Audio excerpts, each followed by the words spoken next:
Welcome to Inkleaf, a place where money is not just numbers, but a story about mindset, freedom, and choice. Today's story begins with a young boy who didn't realize he was about to learn one of the most important lessons of his life, not in school, but through two very different fathers. Robert Kiyosaki grew up with two role models. One was his real father, educated, intelligent, hardworking. He believed in good grades, job security, and climbing the corporate ladder. Robert called him Poor Dad, not because he lacked money at first, but because of the way he thought about it. The other father belonged to his best friend. He never finished high school. He struggled financially early on, but he thought differently. He questioned systems. He built businesses. Robert called him Rich Dad, not because he was always rich, but because his mindset eventually made him so. As a child, Robert was confused. Both men worked hard, both wanted success, yet their advice completely contradicted each other. Poor Dad would say, "Study hard so you can get a safe job." Rich Dad would say, "Learn how money works so you don't have to work forever." That contrast planted a seed. Robert noticed something early. Most adults were trapped in a routine they didn't enjoy. They woke up tired, rushed to work, worried about bills, and repeated the cycle. And the more money they made, the more expensive their lives became. This is where Rich Dad, Poor Dad introduces its first powerful idea: mental slavery. Not chains, not force, but fear. Fear of not having enough money, fear of losing a job, fear of taking risks. This fear pushes people into working harder, not smarter. They trade time for money, and over time they lose the ability to imagine another way. Rich Dad taught Robert that schools don't teach financial intelligence. They teach obedience. They teach how to be a good employee, not how to build freedom. And without understanding money, even high earners remain trapped. This wasn't about blaming anyone. It was about awareness. The book doesn't attack education or hard work. It questions direction. Are you working because you choose to, or because you're afraid not to? Part 1 is about mindset, about realizing that two people can live in the same world, work just as hard, and end up in completely different places, simply because of how they think about money. In the next part, we'll dive deeper into fear, the job trap, and the idea of working for money versus letting money work for you. As Robert grew older, one question kept returning to him. Why do people work harder every year, yet feel poorer inside? Rich Dad explained it with a simple cycle. People get paid. They feel relief. Then fear returns. Fear of bills. Fear of losing the job. Fear of not having enough. That fear pushes them to work harder, accept promotions they don't want, and stay in jobs they've outgrown. This is what Rich Dad called the rat race. Most people don't hate work, they hate being controlled by money. They trade hours of their life for a paycheck, and when the paycheck increases, so do their expenses. A bigger house, a better car, more responsibilities. The cage becomes more comfortable, but it's still a cage. Poor Dad believed security came from a stable job. Rich Dad believed security came from skills and understanding. One trusted the system, the other questioned it. Rich Dad warned Robert about working only for money. When money is the main motivation, fear becomes the driver. Fear of losing income, fear of failing, fear of stepping outside routine. Instead, Rich Dad encouraged learning how businesses work, learning how investments work, learning how money flows, not just how it is earned. This doesn't mean quitting jobs recklessly. It means using jobs as classrooms, using time wisely, building intelligence before building income. Another key idea appears here.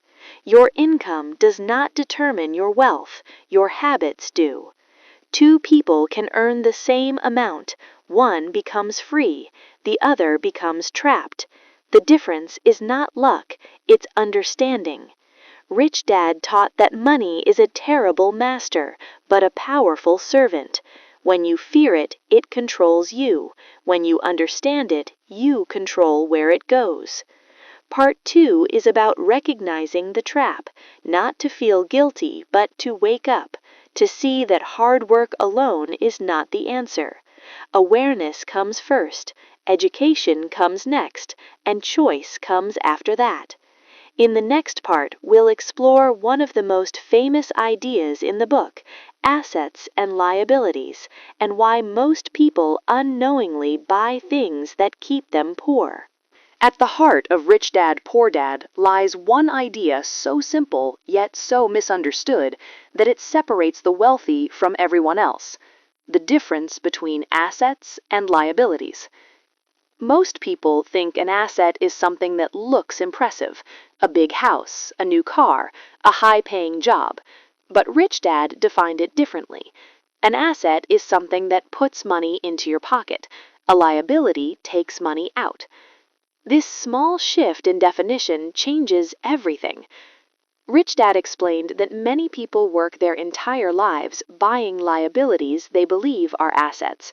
They earn more, then spend more. They celebrate promotions with bigger loans. They reward themselves with expenses that demand constant income. The result? A life that depends on working forever. Poor Dad believed a house was the ultimate asset. Rich Dad warned that if it doesn't generate income, it can become a financial burden: taxes, maintenance, interest, and stress. It may feel safe, but safety without cash flow is fragile. Rich Dad taught Robert to focus on building assets first: businesses, investments, systems that work even when you don't. These assets slowly replace the need for a paycheck. This is where fear shows up again. People avoid investing because they fear loss. But Rich Dad argued that the real risk is never learning. The cost of ignorance is far greater than the cost of mistakes. Financial education is not about numbers alone. It's about thinking long-term, about asking one question before every purchase: will this make me richer or keep me working? The wealthy don't work harder for money. They build structures that produce it, and over time, those structures buy freedom: freedom of time, choice, and peace of mind. Part 3 is not about denying yourself joy. It's about direction, about building before consuming, about understanding that wealth is not what you show, it's what supports you when you stop working. In the final part, we'll talk about financial intelligence, learning over salary, and how these ideas apply in today's world, especially for students and young thinkers. In the final lessons of Rich Dad, Poor Dad, the focus shifts from money itself to something deeper: financial intelligence. Because money follows knowledge, not the other way around. Rich Dad believed that earning more is easy. Keeping it, growing it, and protecting it, that requires understanding. And this is where most people struggle, not because they lack opportunity, but because they stop learning once school ends. Poor Dad chased salary increases. Rich Dad chased skills. Skills in accounting, skills in investing, skills in understanding markets, people, and systems. These skills don't disappear when a job ends. They travel with you. Rich Dad encouraged Robert to take risks early, while mistakes are cheap and lessons are valuable. He believed that failure, when studied, becomes education. Avoiding failure only guarantees stagnation.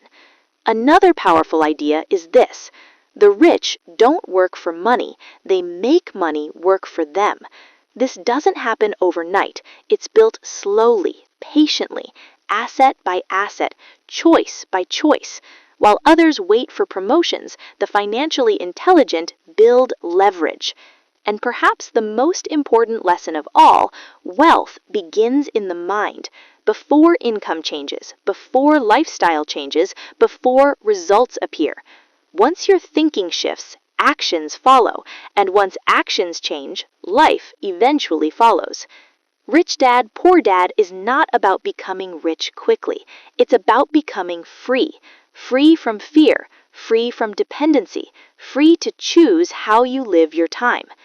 If this story helped you see money differently, take a moment to support the journey. Like this video and subscribe to Inkleaf, where ideas grow into clarity and stories reshape the way you think. Because the richest life is the one you control.